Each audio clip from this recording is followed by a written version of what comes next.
And I would like to welcome Hadar and Yael. Yeah? Oh, sorry. Marta, sorry. Marta and Hadar.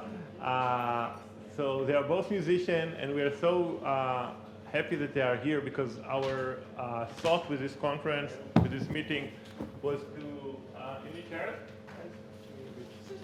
so kind of to expand this discussion, not only people from motor control, from joint action, but to have different. So they are both musicians. Marta arrived to us from Poland. How many years ago? 10 years. 10 years ago. And she's a professional musician in the Camerata Jerusalem. She has a first degree and a second degree in violin. And then she did a strong shift in PhD and studies of Viola. Not PhD, artist diploma. Artist diploma. And I asked her to define herself. She said she's a woman with a mission. So we're curious to know more. And together with her, Hadar Levy, she play a professional musician playing in the Reviat Hamelin. Is that true? Also a free Quartet. Hamelin Quartet. Also a freelancer and a teacher. And we are, I don't know what will happen. Let's see.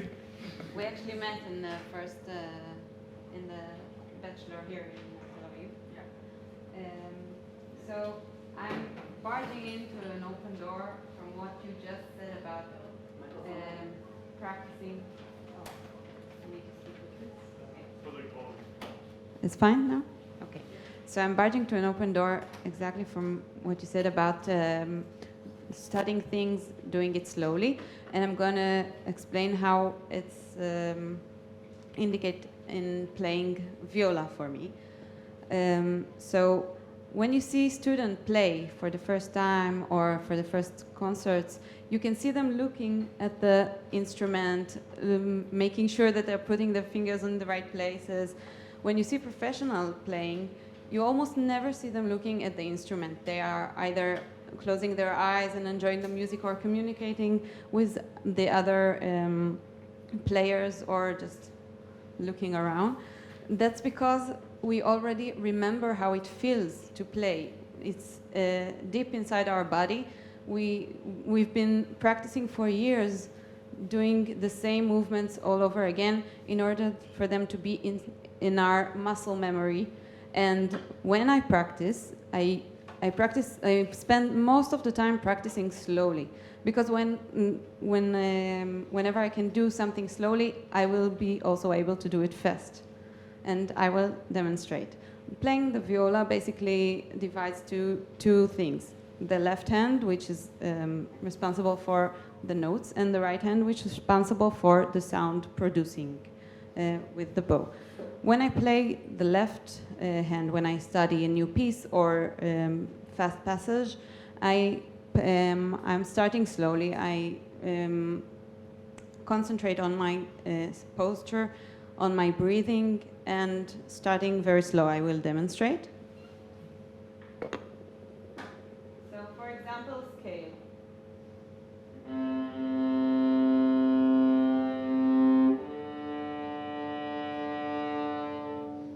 Taking the time to think about all the things I need to think about at once, which is a lot. Then I'm doing it faster.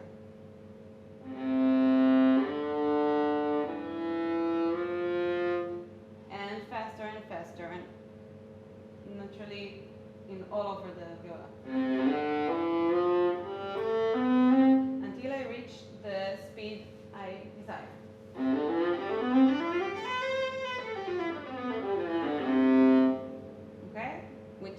Will be a lot faster in the future. So that's for the left hand. And what it gives me when I play slow, I remember the exact angle. I remember in my body, because I'm doing the movement a lot. I remember it physically, how it feels. What is the angle, the exact angle of the hand? What is the angle of my elbow? How far or how close I am? How it feels, how weight do I need to put on? And so that's the left hand. Of course, they're working combined, but I also doing a lot of practice and paying attention to each hand in separate. When I play the bow, I have three aspects of playing the bow.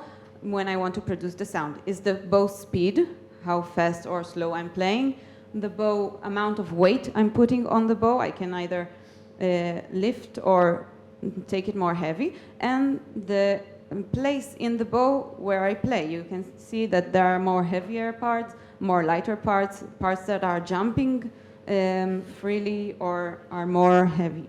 So when I play long note, I am taking the time to breathe and to think about the sound I want to produce, and I'm spending a lot of time exploring the sound of the viola and the using of the bow. I will demonstrate.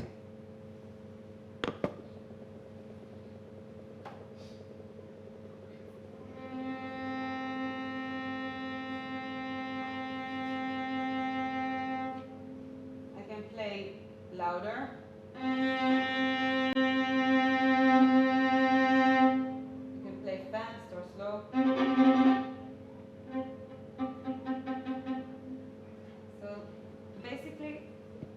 Basically, practicing for me is a bit like practicing Zen and living the moment, because I'm knowing exactly what I want to achieve, what I'm doing right now, what I need to do in order to achieve something, and I'm really living the moment and thinking about all the things. And the slow movement is a big part of my daily life practicing. Thank you very much. Hi. I will not make you do the chair exercise because you did that beautifully. I will ask you to raise your hand and put it in a fist. How many of you are squeezing the ever-living hell out of that fist right now? Raise your other hand. Yeah. Now imagine doing that for 3 hours every day. Or pulsating it like that, up to 10,000 times a day. I know these sounds like absolutely gargantuous numbers, but they're not. I'll just have a viola for a second.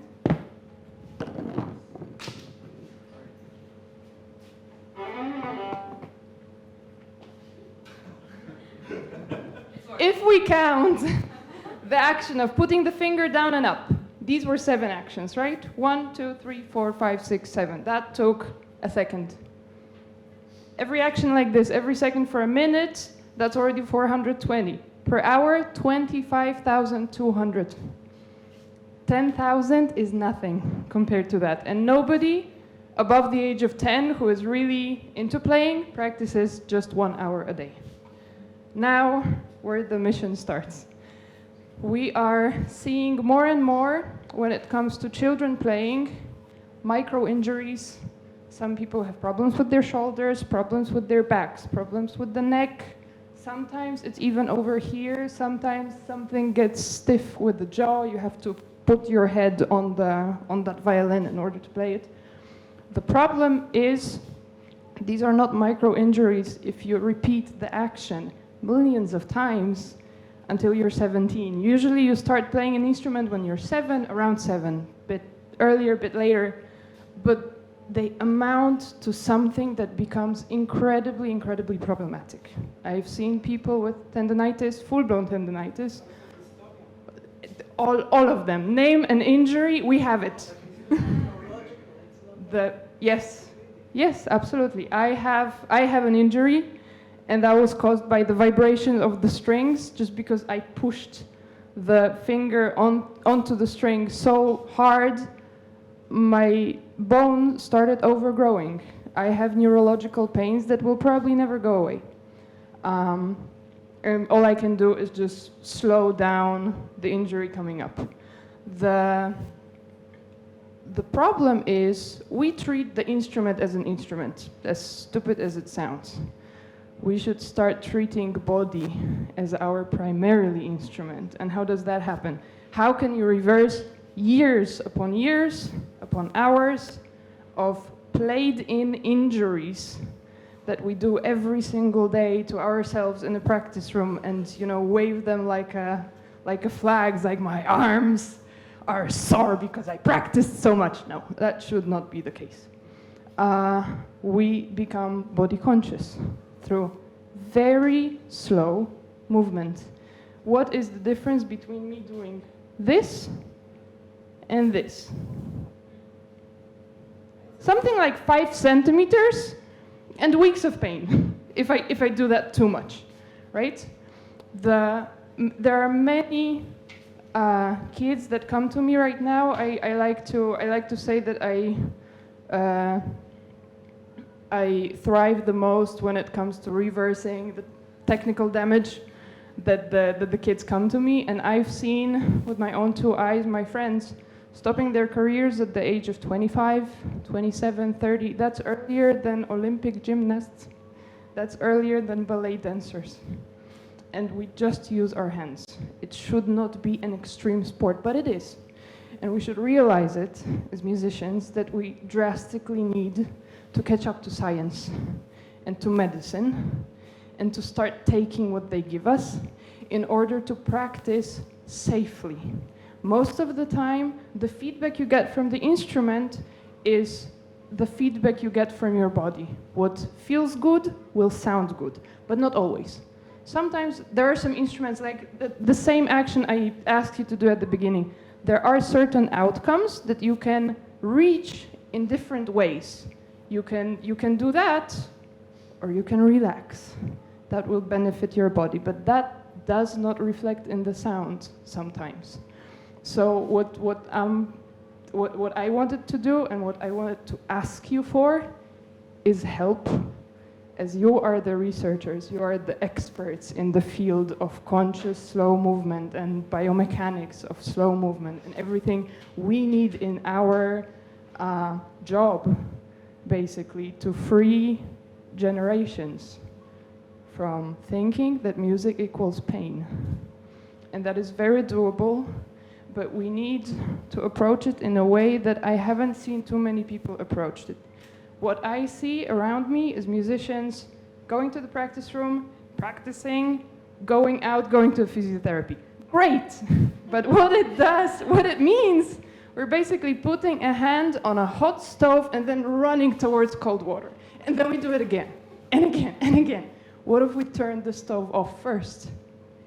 Revolutionary. What if we put physiotherapy into the practice room, on the stage, into the people who do that? We do that with sportsmen. Nobody is asking you to do jumping jacks and then run a marathon. No, you practice running a marathon first. If you do fencing, which I did, and I am not qualified to talk about any different sports, you don't just do jumping jacks, stretching a little bit, and then you take a 3-kilogram thing into your hand and pretend everything is fine for the rest of the matches.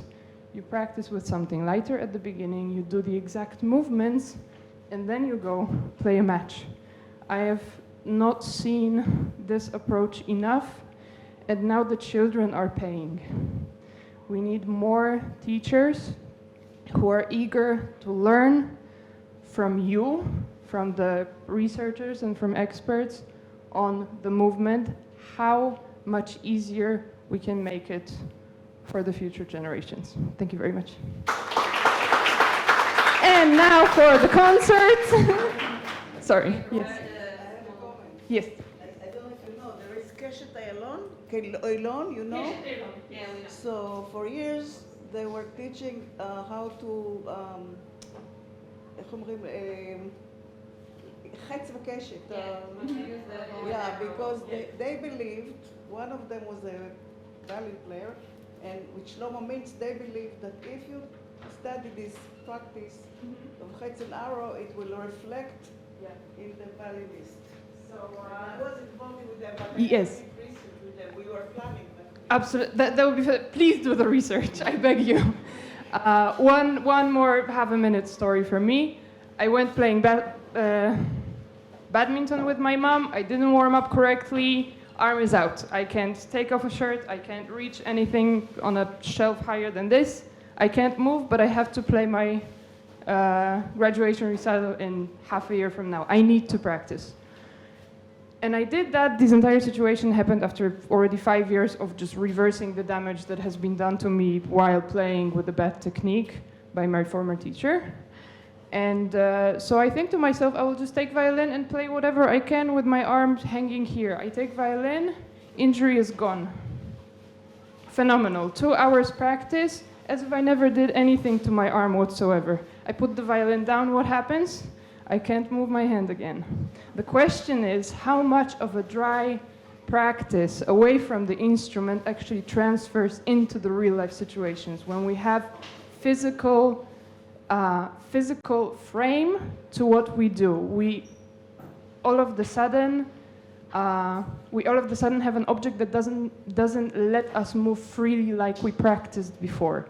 That's also something that interests me a lot, and any research would be so much appreciated. Thank you. Concert! Yeah. Concert time! The recital. So we prepared a small gift for you and for us as well.